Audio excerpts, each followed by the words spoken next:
Hey guys, I am Jyoti. I'm here to help you, support you in living your best life. And in today's video, we are going to be talking about how to heal a mind that has a tendency to go into negative spiral, to get darker, to get violent. I personally had addiction to pornography, to drugs, to like really oily, greasy food. And not just me, all my ancestry line, my family line, everyone has self-destructive patterns because the way their mind was trained to function, it was really destructive and dark. And first we have to understand the root cause. Why does this happen? Why do such minds become like that? Why are there people who are doing robbery, who are killers, rapists, and all these things? Okay, so first, if you're not subscribed to my channel, you gotta subscribe, and if you're watching me on Instagram, you gotta give me a follow. And you can also donate for my food, rent, and basic bills. It will help me a lot. I am personally okay, you can do that and book a one-on-one intuitive guidance session with me for deeper support. Link of that is also in my bio. Now let's begin. The root cause of dysfunctional mind, a mind that is wanting to create a lot of violence or poor health. What do you see? The food productions in this world that are offering unhealthy, poor foods into the market. What are they doing? They are creating poor health in the world. And what is creating that? A poor mind. Okay, or anything else, any terrorism, whatever, that is the poor mind. Okay, and the root cause of it is the dysfunctional relationship with the human. When we grew up in an environment where a parent or an adult was dysfunctional, dysfunctional as in you were always stressed around them. The stress could be that they are molesting you. The stress could be that they are not giving you enough food, or the stress could be that there is so much lack, they do not take care of you well. The stress could be that they are not giving you hugs, they are not giving you loves. You are living in deprivation around them. And the deprivation could be anything. The deprivation of emotions, the deprivation of support, the deprivation of nutrition, the deprivation of feeling safe. Like you do not feel safe. So if you are surrounded by those kind of adults, oh my God, the way it will confuse you. Dysfunctional, like the dysfunctional family is a hell for human being. And dysfunction can be, please do not think that the dysfunction is violence, some kind of deep sexual molestation going on in the home. That is dysfunctional. That is, these kind of dysfunctions do exist. I have heard where parents would burn their children. I was reading about this, therapists who were talking about their clients, that they receive clients whose parents were burning them through cigarettes or something like that because they were angry. Anyway, but the dysfunction is also the love that is not given to you, the safety that was not there for you, the warmth that was not there for you, and that really pulls us down. Okay, it's not that people do not go through bad things in life. They do, but they have healthy support to get out of that. That's why it does not get to them. You would see so many teams, soccer teams, cricket teams, they go out and they lose, but then they win. Next game they win. If they do not give the next game, then they win the next season. Then even if they do not win the next season, they win years after. Sometimes like these Olympic players and all of that, athletes, they will not be able to win for first few years. Then after 5 years, they will set a record. Why? Because these defeats are not messing with their mind. Okay, but when we are going through all these as a child, when we have to deal with this mess of the adults, it's so dysfunctional. And above that, if you went through any kind of abuses, sexual abuses, physical abuses, emotional abuses, then it messes up with our mind so much. Mind gets affected, and then it will keep you stuck in that.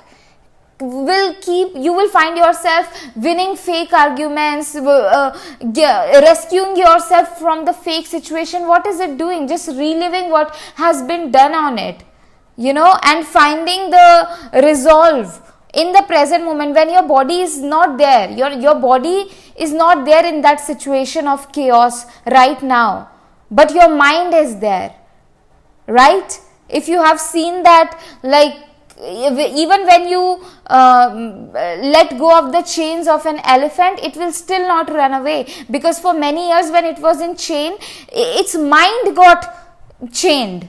So now even when the elephant is free, it is still stuck because of its mind being stuck there. Okay, so how do we free our mind? How do we retrain our mind?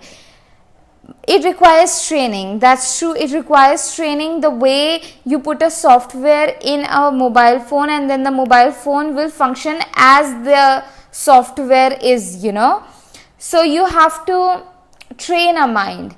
It requires training, and training happens through discipline.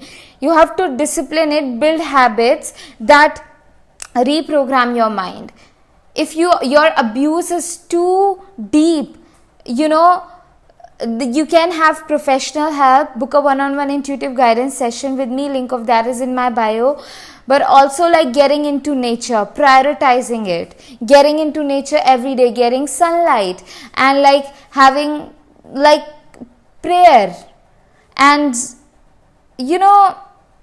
candle meditation. Looking into the candle flame for 10 to 15 minutes after sleeping, like after waking up or before sleeping. And in my case, it was very different. I was led to it. I was just sitting in front of a candle for 1.5 hours or something, and then when I woke up, it was the first time when I did candle meditation. And when I woke up after that, I just wanted colors. Then I started to get colors, and our creativity helps us a lot. Creativity and play, and being silly. Play does not look sensible. So whatever your inner child wants to play, you gotta prioritize that, because if you're not doing that, you're gonna give into your self harming coping mechanism, or bad guilty pleasures, which could be food, porn. And I know this, but because I was there. But when I started to act on my healthy creative pleasure of like dressing up, of like putting this bow, all these things may look silly to other people, but they heal me. I do not go towards, like, it's been so long since I've gave into the desperation to act on my guilty pleasures, bad guilty pleasures. Okay, so discipline is required, and this meditation, candle meditation, helps us a lot. Okay, and you gotta have a bigger commitment. Fresh air, getting into the fresh air really, and connecting with the breath, like with the air, like stopping and really taking the breath in mind. Like, you are not alone in this journey. The nature spirits will help you a lot, and sometimes when we have such a dysfunctional past, or we have went through so much pain, our relationship with God gets broken, because we become angry with God. Like, how can you let this happen to me, God? How dare you to let that person do such bad things with me, and things like that. And if you are there, I just want to let you know, your anger is valid. Your anger is valid, and I'm not asking you, and you should also not push yourself to build like trust with God again, that relationship with God, that healing in your relationship with God. Because when your mother hurt you, father hurt you, your anger is towards them, but the deeper anger is towards God. Like, God, how can you let this happen to me? And the healing will happen. The healing in this relationship will happen over time, and that's your personal beautiful journey. But like right now we are just talking about healing our minds and emotions, dealing with the emotions, you processing your deep grief, deep pain. It's necessary, but like slowly we build it slowly. So doing this candle meditation will help you a lot. Getting out in nature, taking in the air, mindful breaths, 2-3 breaths, and connecting with, like, just thanking the nature because it's helping you, right? This fresh air. Sometimes we can be so angry and we will be feeling so unsafe in this world. We are feeling heartbroken or whatever. So in those moments, we have to ask ourselves, what is giving me relief in this moment? So for me, this is pink color. I'm like, okay, I'm so glad I'm surrounded in pink color. I'm so glad I can go out in nature. I'm so glad I can hug my dog. So in those moments, ask yourself, what is bringing you relief? What is bringing you safety? And that way your mind will redirect you towards what is good in the present moment. Okay? And if your body is here in the present moment, but you're thinking about family, this and that and all of that, just be patient. The more you get in nature, the more you breathe the mindful breaths, and then the nature spirits, the higher power will guide you. It will happen for you. You will heal. I can guarantee you that, because I did. I come from a family of very self-destructive minds, okay, people and minds. And what we see happening around us, we become like that. And so in my home, with food, there was always shortage. So people have to steal the food. Wait, really, like growing up in the family, because we were siblings and there was not enough food, and so it was, and like with money also, I remember I had to steal the money from my aunt's wallet and all of that. And when I was like looking into the history, like everyone was in so survival. My mother, my father, my grandparents, everyone is just so much in survival. And when I looked into the patterns around sex, around what they think about it, romantic relationships, it was all very dysfunctional. It's so dysfunctional. And that gives birth to criminals. It's just a grace that I am not a robber, or like I'm not someone who robs, okay? It's a grace that I am not any of the, or we are not any of those people who cut babies and keep them in the fridge, or who had like, what was the name of that guy, Jeffrey Dahmer, I don't remember, but some kind of psychotic. It's their mind, their suffering is so big, okay? To access their suffering is like, oh no, they would rather cause the pain to the other human and hence cause pain to themselves than to go into the actual suffering of what they saw in their childhood and sit with it. So yeah, like, it's just grace for us if you come from a dysfunctional family, that we are not on that path, really, honestly. Okay, we could have gone a very wrong way and we did not. It's just a grace, but like we still have so much shadow to sit with and teach ourselves better things. Now I know if I'm hungry, I can ask for food. Growing up, I never learned that. I never learned like, okay, I have rights, I can ask that, I can say no. I felt like, okay, if someone is, like in romantic relationships, you have to please men. If they are asking for sex, you have to say no. Like whatever we see growing up, we learn that. But now we have to teach ourselves better things. And before we teach ourselves better things, we need to learn where the healing is required. When you go to the doctor has to first recognize where the injury is. Is it in the hand? Is it in the legs? If it is in the hand, where in the hand? Doctor will do the x-ray and then can do whatever is required to, repair the bone. Just like that, wherever the emotional injury is, wherever you are holding a false belief, and once you recognize that false belief that you are holding, you start to look for the opposite of it in the world. You have to be really creative here, because you have to play the mental chess with your own mind. It's that's why I say that candlelight meditation, it's super powerful in making you win with this mental chess game with your own mind.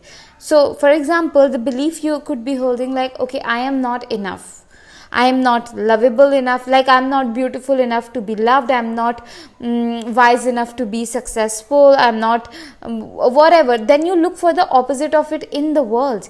You feel like, okay, I'm not beautiful enough to get love, but then there are so many people who are not beautiful in the traditional sense, and they are very successful, have beautiful partners, and the world loves them. Not just they do not have this, their source of love is not only romantic partner and their family, but it's bigger, and there are people who are like, okay, I'm short heighted, I can't be actor or actress. Then there are people who are, breaking that belief. They're out there making the like Oscar winning movies and Oscar winning series. And if you cannot find the opposite of what you're believing, like whatever, like, okay, I cannot find like someone who is like me can make a lot of wealth and all of that and have love, then you tell yourself over and over again, because the word you speak over and over again over yourself and what you see from your eyes, you become that. So you start to say, like, I'm going to be the first one, I'm going to be the first one to do this. And I'm going to be making a detailed video on how to change your belief. It's the second part of the video and I'll be uploading it tomorrow. And yeah, that will be really helpful. But like, be disciplined. Like, it required discipline to heal the mind. All the ways, yoga and journaling and all of these things are super powerful. Candle meditation, they're super powerful, but they will not work if you're doing them once in a day, like once in a month. You have to be consistent, and like, first there has to be solidity, like, hey, I have to change. If you have a fractured arm, you would be like very disciplined in healing it, and that fractured mind also need a healing. Okay, and it happens through discipline and dedication and willpower. And once it is from your side, then universe will also support you. Okay, yeah.